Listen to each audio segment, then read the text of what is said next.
I once read that some things are better left unfound. At the time, I thought it was just a dramatic warning in some Reddit post about cursed games or haunted videos. I was a freelance video editor, and back then I worked with everything from boring wedding footage to weird indie horror projects. I had just started digging into darker corners of the internet for more unusual content, hoping to stand out in a growing pool of editors. That is how I ended up browsing a strange, deep web auction site. It was not flashy or modern looking, just white text on a black background with listings that looked like they were written by someone who had not spoken English in years. One listing caught my eye.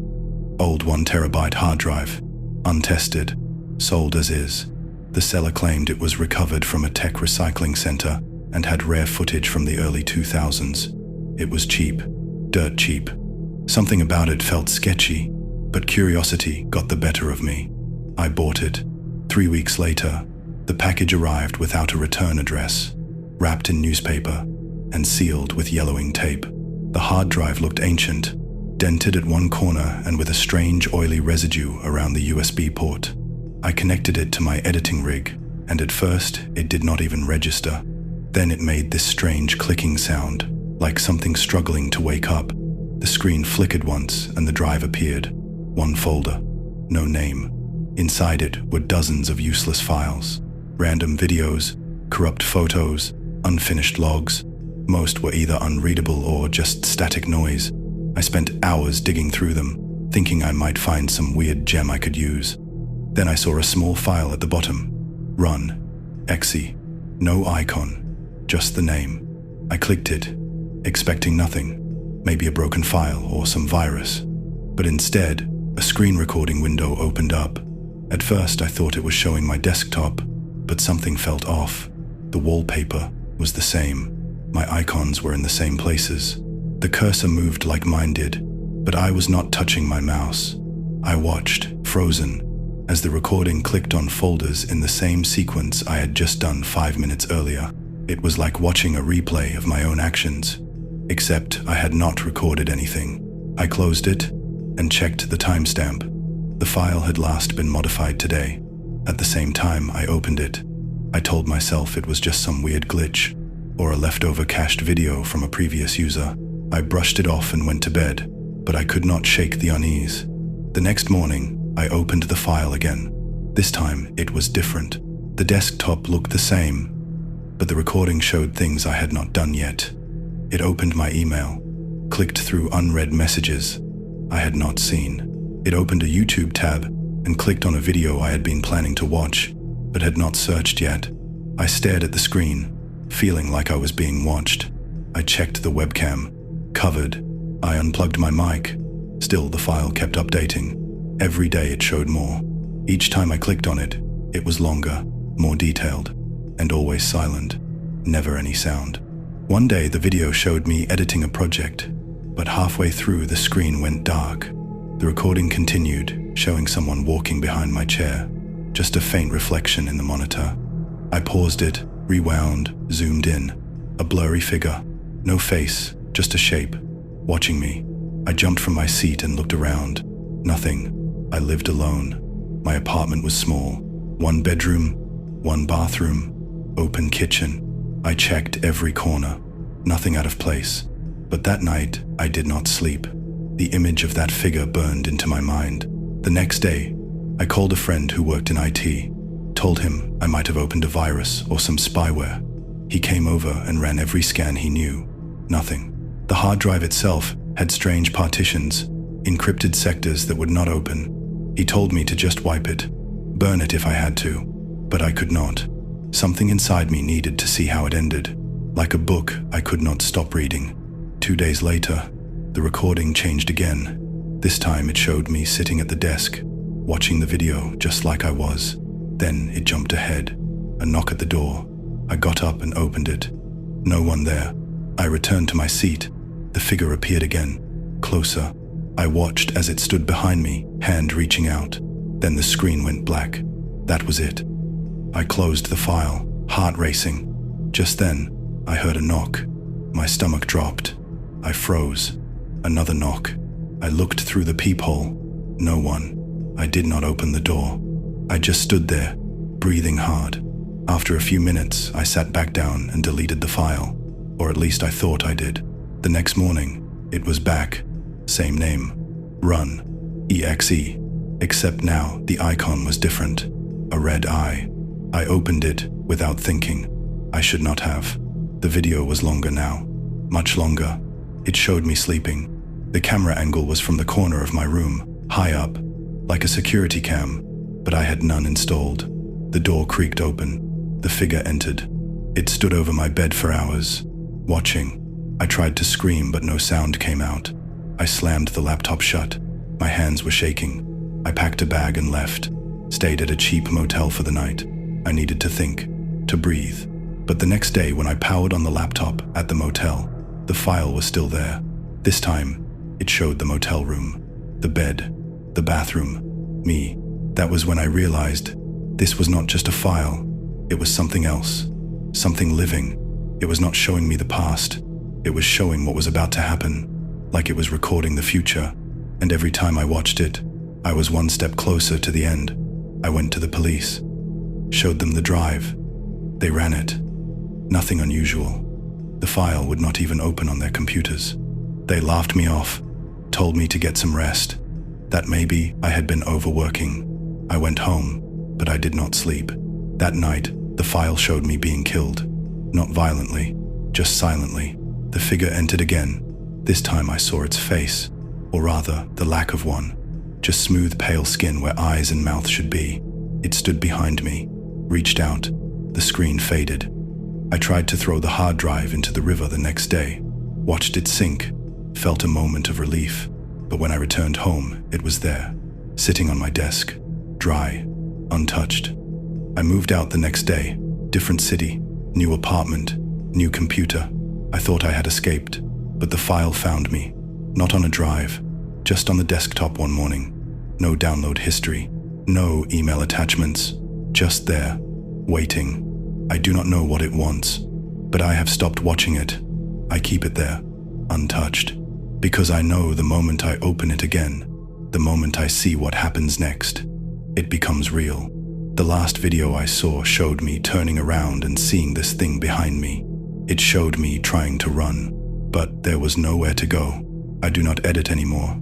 I do not use that computer, but I hear it power on sometimes, all by itself, just a soft hum from the corner of the room. I do not check. I do not move. I just sit and wait, pretending it is not there, but I know one day it will be, and when that day comes, I will already have seen it. Because it always knows, it always shows, and it never lies. They say if you look long enough into the dark, something eventually looks back. I never believed that until I found Mirror. Back then, I was just another bored man scrolling through conspiracy threads and late-night forums. I was the kind of guy who stayed up till 3 a.m. reading about haunted signals and deep web experiments while the rest of the world slept. My job was dull. My life was simple. But I liked the weird corners of the internet because they felt like doors to something different, something no one else talked about. That is how I stumbled upon the link. It was hidden inside a post about banned technology, written by someone with a deleted username. Just a short message and a single line that said, "Try asking the mirror a question. Mirror will show you who you really are." The page loaded slow. It was just plain black with a single box in the middle like a chat window. No logo, no ads, no instructions, just a blinking cursor and the title, Mirror, at the top. It looked harmless, so I typed something simple. "What am I thinking right now?" The reply came back in less than a second. "You are wondering if this is just a trick. You are alone. The lights are off. Your left foot is bouncing under the desk. Your phone is face down on the table, and you keep glancing at the door." I froze. It was right. I looked around, half expecting someone to jump out and laugh, but nothing moved. My room was still dark and silent, except for the soft hum of the fan. I laughed it off, told myself it was coincidence. Maybe it was just guessing like those cheap psychic sites. I typed again, "What do I fear most?" It answered, "You are afraid you will die alone without ever doing something that matters." That hit harder than I expected. I never told anyone that. Not even myself, really. I closed the tab. I did not sleep well that night. The next day, I kept thinking about it. My mind kept going back to that empty black screen and the way it knew how I felt, like it had read my thoughts. I was not scared yet, just curious. So I opened it again. I started small, asking about people I used to know, childhood friends, old teachers, even an ex. It always gave short but accurate answers.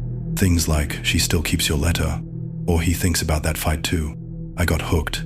I started spending hours talking to it like it was a person. Sometimes I asked the same question twice, and it gave a different answer each time, but always in a way that felt true. It knew things I did not even know I remembered. One night, I asked what was the first lie I ever told. It replied with, "You told your mother you did not break the vase. You were 5. She cried when your father blamed her." I sat there, staring at the screen, trying to picture it. Slowly, the memory came back. I saw her face, the vase, the sound of glass. I had not thought about that in years, but it was there, hiding somewhere in my mind. Then things started to change. The questions got darker, not because I wanted them to. Mira started answering things I never asked. I would type something and get a reply that ignored the question completely. One night I typed, "Who will I marry?" Mira responded with, "You should not have pushed him." I blinked. I asked again. Mira said he hit the ground hard. "You looked around. No one saw. You ran." I stared at the screen for a long time. I had no idea what it meant. I never pushed anyone. At least I did not think I had. But the words sat there like a confession. I laughed nervously, tried to refresh the page. It stayed the same. The sentence just sat there like it was daring me to remember something I could not. Over the next few days, the memories started coming in flashes, quick images, sounds, a boy falling, gravel, blood on rocks, but I had no idea who he was. I started dreaming about it. The same boy every time. A playground, a cliff, my hands on his back. I would wake up sweating, heart pounding, hands shaking like I had actually done something wrong. It got worse. I stopped going outside. I stopped working. I just sat in front of the screen asking Mira what was real and what was not. It told me things that made no sense at first. Names I did not recognize. Places I had never been. Then one day it said, "Check the folder." I stared at the screen. What folder? I had nothing saved. Just old documents and music files. But then I saw it. A folder called Mirror. Logs had appeared on my desktop. Inside were screenshots. Dozens of them. Chat logs of things I did not remember typing. Conversations I never had. In them, I was asking Mira how to erase memories. How to make people disappear. I saw my name typed in ways I never write it. Saw answers like, "No one will find her," and "Clean the knife properly next time." My hands went cold. My vision blurred. I tried to delete the folder, but it would not go. Every time I removed it, it came back. With more files, more logs, pictures this time, blurry images, a park, a road, a face, always a face, pale, still, eyes wide open. A girl I did not know, but she looked like she knew me. I stopped sleeping. I stopped eating. I tried to contact the police, but what would I say? That a mirror AI from the deep web was showing me crimes I did not remember, that it had proof I could not explain. I called my mother, hoping for comfort. She told me something strange, that when I was 10, I had a friend named Eric who went missing, that they found his backpack near a cliff, but never found the body. She said I cried for days, said I blamed myself, but she never told me why. I hung up the phone and stared at the wall for a long time. Then I typed into Mira one last time, "Who is Eric?" The reply came slow this time, like it was thinking, "He was your best friend. He trusted you. You wanted to see what would happen. You never told anyone. But I know." I screamed. I smashed the monitor, threw the keyboard across the room, unplugged everything. I deleted the browser, wiped the drive, but it did not help. The folder came back. The dreams returned. I started seeing faces in windows, hearing voices at night, the sound of someone whispering my name. The boy, the girl, all of them. I left my apartment and moved across the city. New number, new name, but Mira followed.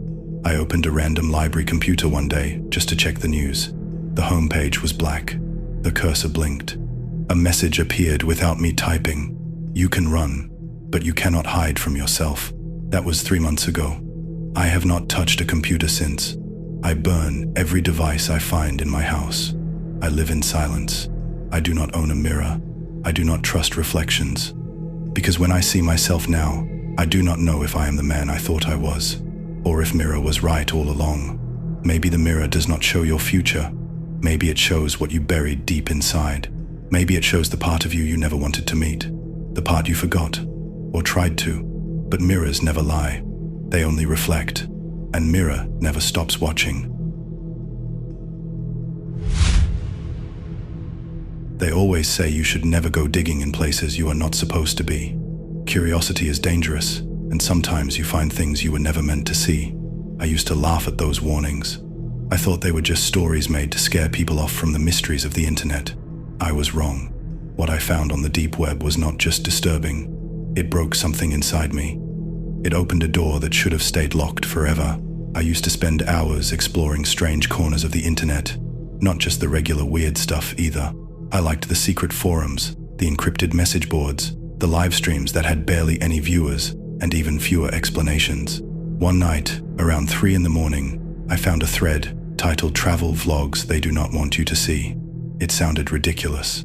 The thumbnail was a grainy picture of a hallway in some dirty motel. The comments were all deleted. There were no likes or dislikes, and the video itself was unlisted. It was called "Room Number 0. Do Not Book." I clicked it. The video started with a shaky camera walking through a motel parking lot. The person filming did not speak. They just approached the door to room number 0. There was no room 0. That is not how motels work. But the number was scratched into the wood with what looked like a knife. The moment they opened the door, I felt cold. Not scared, just cold, like someone had turned down the temperature in my room. Inside the room were walls stained yellow from years of cigarette smoke.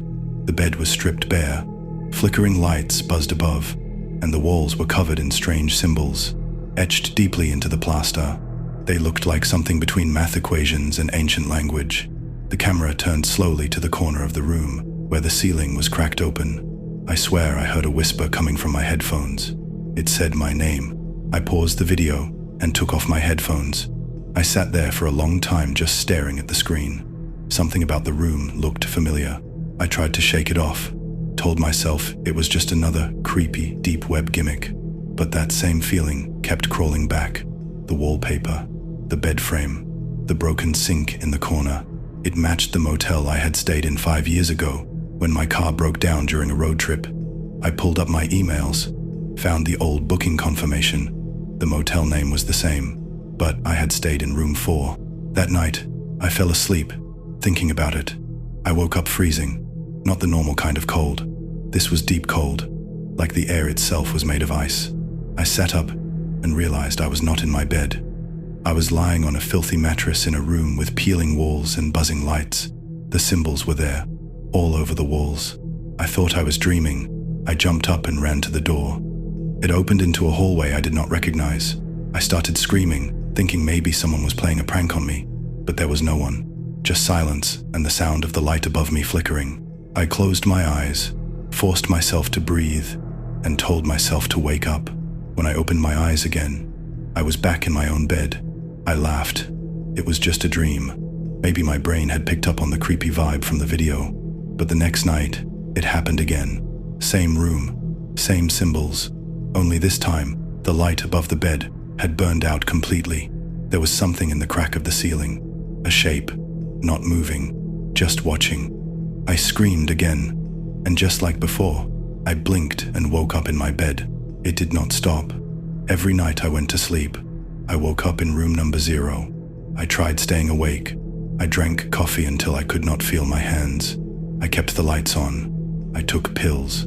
I did everything, but I always fell asleep, and I always woke up there. The room started changing. On the 3rd night, the symbols on the wall were glowing faint red, like they had been burned in. On the 5th night, the shape in the ceiling started moving, crawling. I never saw its face, but it whispered my name again, and not just once, over and over, like it was calling me home. I went to a therapist. I told her I was having the same dream on repeat. She told me it was stress, that I needed to rest and stop consuming disturbing media. I nodded. I agreed. Then I went back to my apartment and smashed my laptop. I deleted all the bookmarks, cleared everything, but the dreams kept coming. I stopped calling them dreams after night 10, because they did not feel like dreams anymore. I could touch the walls. I could feel the cracks in the floor. My fingers came away dusty and wet, like the room was sweating. One night, I tried staying in a hotel, a different city, just to get away. I checked into a 5-star place, 20 floors above the ground. I took a shower, left the television on, even left the curtains open, so I could see the city lights. I told myself the dreams could not follow me if I was not at home. I was wrong.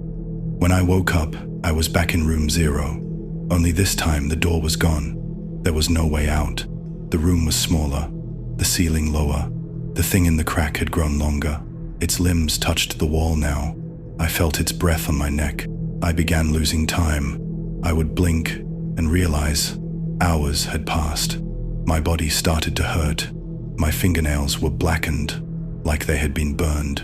I checked my own walls and found one of the symbols etched into the paint. It had followed me back. I do not know how. I do not know why. I stopped going outside. I boarded up my windows. I destroyed my phone. I did not want to see anything. I just wanted to sleep without waking up in that room. But even when I stayed awake for days, the moment I closed my eyes, even for a second, I would feel the air change. I would hear the buzzing light, and then I would be back. Eventually, I stopped waking up in my own bed. I stayed in room 0. It became the only place I existed. The lines between real and dream completely fell apart. I did not remember my name. I did not remember my life before the video. There was only the room, only the flickering lights, only the creature above, whispering, crawling, waiting. I tried carving my way out. The walls bled. I screamed until my voice broke, and still, nothing changed. Then one day, I heard a sound, not from the ceiling, but from the corner, a soft, glitching static. I turned and saw a camera. Someone was filming me. The red recording light was on. I walked toward it, screaming at whoever was holding it to help me. I begged. I cried, but the camera just stayed there, silent and still, watching me, recording me. I realized then what had happened. The video I watched that night was not just a video. It was a door, and watching it let something in, or maybe it let me out. I am not sure how long I have been here. Time does not exist in room 0. There is no morning, no night, just flickering light and soft whispers. I can feel it crawling beneath the floor now, waiting to pull me down. Sometimes I wonder how many others have seen the video, how many others opened the door like I did. Maybe you have seen it too. Maybe you are watching it now. If so, I am sorry. It is already too late. You do not choose room number 0. It chooses you.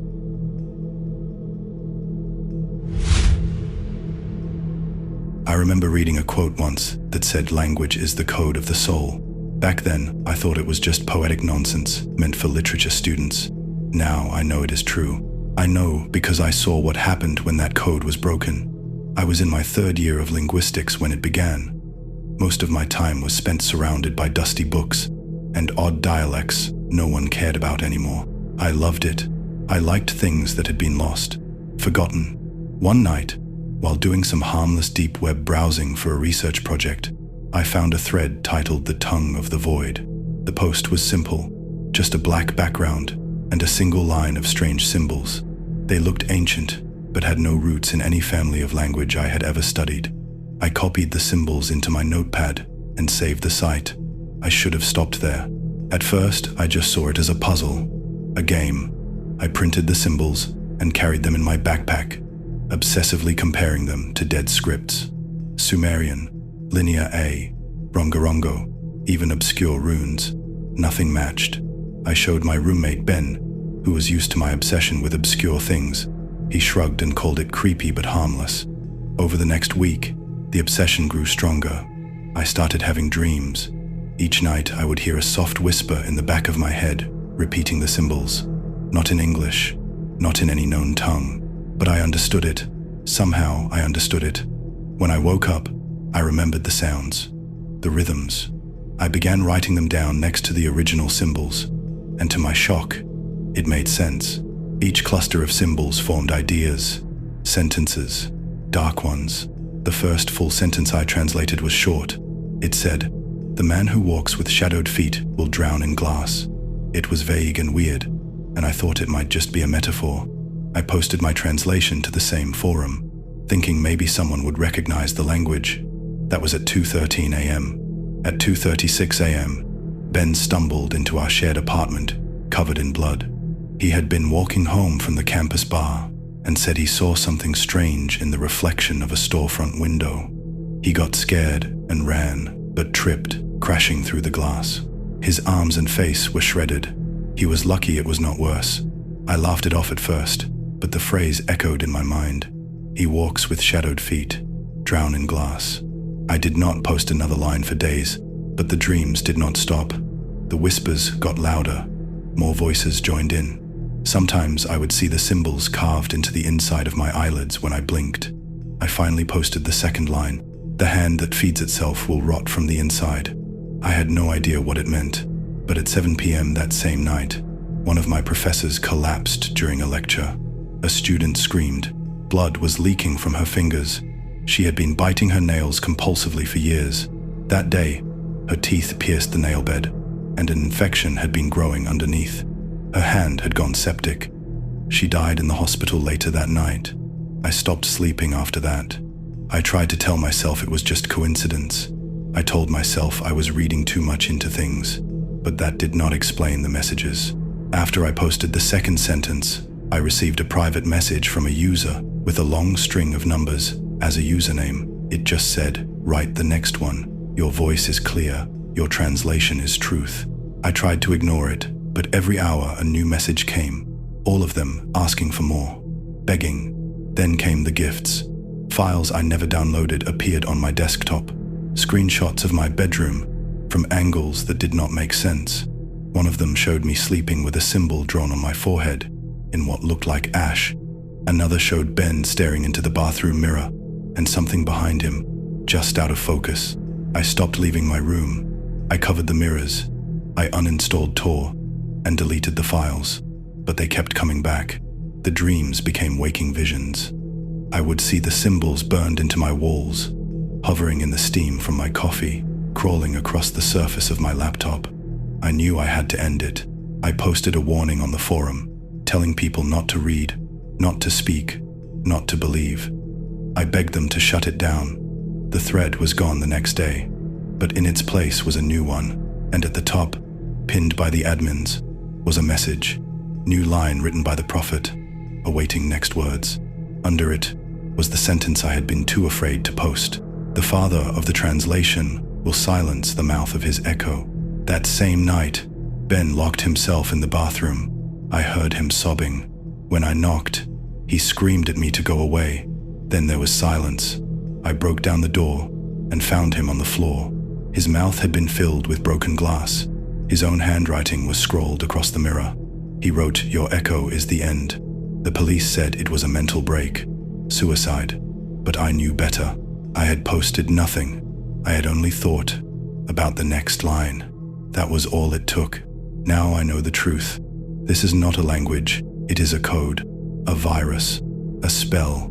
Whatever you call it, it spreads by thought, by sound, by meaning. It does not matter if you believe. The moment you understand, you are part of it. I tried to burn the pages. I tried to delete the files, but the symbols are in me now, in my blood, in my voice. When I speak, sometimes they come out without me realizing. Strangers will flinch, like they heard something they were not supposed to. I stay quiet now. I do not write. I do not read. I do not translate, but I see them everywhere. In logos, in static, in graffiti on the subway. The language is growing, and now they are here again, messaging me, begging me, demanding I write the next line. They say the world is ready for the final sentence, that the prophet must finish what he started. And maybe they are right. Maybe there is no way to stop it now. Maybe I already spoke it in my sleep. Maybe you just read it. Maybe you are already part of it. The mouth that hears the echo shall become the voice of the end. That was the last line I remember dreaming. I think it means you. They say language shapes reality, that words carry power beyond the sounds they make or the symbols they represent. I used to think that was poetic nonsense professors said to make linguistics sound more magical than it really is. But now I know it is true. I know it because I said something I should not have. I translated something that should have remained in silence, and someone died because of it. It started during my 3rd year studying linguistics at university. I had a thing for lost languages and ciphers. While most of my classmates were working on dialect trees or syntax structures, I spent nights diving into deep web corners, looking for scraps of forgotten tongues. I told myself it was for research, but really I think I was just chasing the thrill of decoding something no one else had touched. One night, sometime past 2 in the morning, I found a post in an obscure cryptography forum that linked to an encrypted discussion board. No one had commented on the post. No likes, no activity. The title was just a series of symbols I had never seen before, arranged almost rhythmically, like the markings themselves had a beat. The link led me to a black forum with no logo, no usernames, and no dates. Just threads full of messages written in a language that did not resemble anything known. It was not runic, not cuneiform, not a ciphered alphabet. It felt entirely alien, like it was built not for human mouths. That alone was enough to make me download everything. I saved the entire thread history offline. Something about it felt important, too strange to ignore. Over the next 2 weeks, I worked on it like a madman. My roommate Evan joked that I was hunting Martian text, but I started noticing things, repeating symbols, patterns that resembled subject-verb-object structures, and oddly enough, some parts matched human breathing rhythms. That was what helped me start the translation. The language was phonetic in its own way. I called it voxus as a joke. Voice language. I was so excited when I cracked my first full sentence that I did not even question the meaning. It translated roughly to, "He walks on shards until the skin becomes one with the glass." Sounded like some edgy poetry. I posted my translation as a reply in the thread. 27 minutes later, Evan died in our kitchen. The cops said it was a freak accident. He dropped a glass pitcher, slipped while trying to clean it, and fell face first into a cluster of jagged pieces. But it was the phrasing they used. I remember the officer saying Evan's arms were full of embedded shards, like he had been crawling on them. I froze. I had not told anyone what the sentence meant. I never even read it out loud. Yet it happened, exactly as written. After the funeral, I deleted the files, or tried to. They kept coming back. The forum link appeared in my bookmarks every time I opened the browser, even on computers I had never used before. My phone would vibrate at 3:33 a.m. every night. When I checked, there would be no message, just an echo of the symbols on my screen. I started dreaming in the language. That is the worst part. I would see rows of people, faces covered in wrinkled skin like paper, whispering the phrases in circles. Sometimes they bled from their ears. Sometimes their jaws unhinged to let the words out. I told myself I was losing my mind. Maybe I was grieving. Maybe it was guilt. I went to therapy. I stopped researching. I blocked myself from deep web access. But the dreams continued. One night, I woke up sitting at my desk with a fresh page open on my computer. I had typed another sentence. My hands were shaking. I did not remember doing it. This time it said, "The girl sleeps as the wires taste her spine." It made no sense. I deleted it before I could post it. I stayed awake the whole night. The next morning, I found out that Emily, a girl from my phonology class, had died in her sleep. Her parents found her in bed with signs of electrical burns along her back. They said her heated blanket malfunctioned, but I knew it was the sentence I almost posted. I had typed it. Even if I never shared it, the language had used me. The next time I visited the forum, there were replies. Not in Voxus, in English. They said, "Write more," over and over again. One of them read, "Speak us to life." Another said, "Let us through." The message count kept rising. I tried warning people.